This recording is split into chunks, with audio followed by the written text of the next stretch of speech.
మీ అందరికి తెలిసి ఇప్పుడు వరకు మీరు చూస్తూ ఉన్నారు గవర్నమెంట్లో ఎస్పెషల్లీ పీఆర్సీ అనేది ఇంప్లిమెంట్ లేకుండా ఉంది.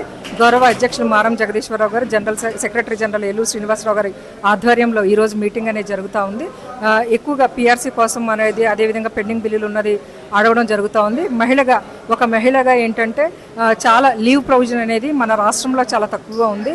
మెటర్నిటీ లీవ్ కానివ్వండి, పెటర్నిటీ లీవ్ కానివ్వండి, చైల్డ్ కేర్ లీవ్ కానివ్వండి, పక్క రాష్ట్రాల్లో కంపేర్ చేస్తే మన రాష్ట్రంలో 10 సంవత్సరాల క్రితం మాత్రమే అది చేశారు. అది జీవోస్ ఉన్నాయి.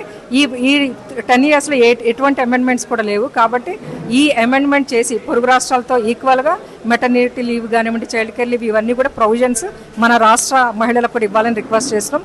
అదేవిధంగా మహిళలందరూ కూడా ఇన్ఫర్టిలిటీతో చాలా బాధపడుతూ ఉన్నారు.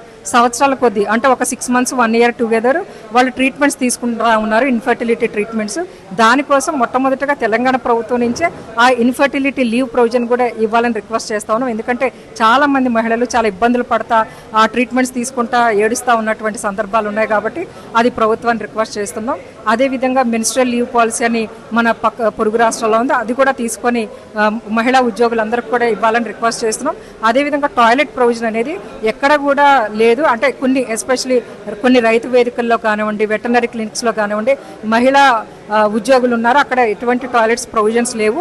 ఒకవేళ ఉన్నా కూడా అవన్నీ చాలా పాడైపోయిన పరిస్థితిలో ఉన్నాయి. కాబట్టి ప్రభుత్వం మహిళా ఉద్యోగుల దిశగా కూడా ఆలోచించి ఈ 99 days ప్రణాళికలో అది కూడా ఇంప్లిమెంట్ చేయాలని రిక్వెస్ట్ చేస్తాం. ప్రభుత్వం అంటే ప్రజలంటేనే ప్రభుత్వం అంటేనే ప్రజల కోసం వారు చేస్తున్నారు, చాలా సంతోషకరం.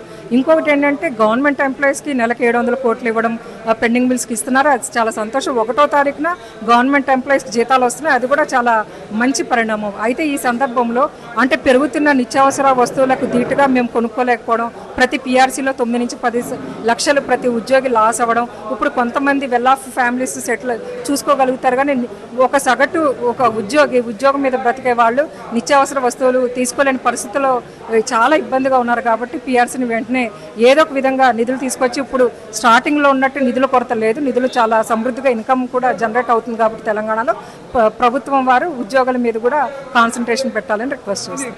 మనం ఏ ప్రభుత్వాల గురించి మాట్లాడలేం ప్రభుత్వ ఉద్యోగులుగా. కాకపోతే లాస్ట్ టైం రిటైర్మెంట్ ఏజ్ పెంచడం అనేది కూడా ఒక భారంగా మేబీ మారచ్చు. కాకపోతే గవర్నమెంట్ అనుకుంటే ఏదో ఒక విధమైనటువంటి నిధులు తీసుకొచ్చి చేయగలిగే సామర్థ్యత మన గవర్నమెంట్ మీద ఉందండి.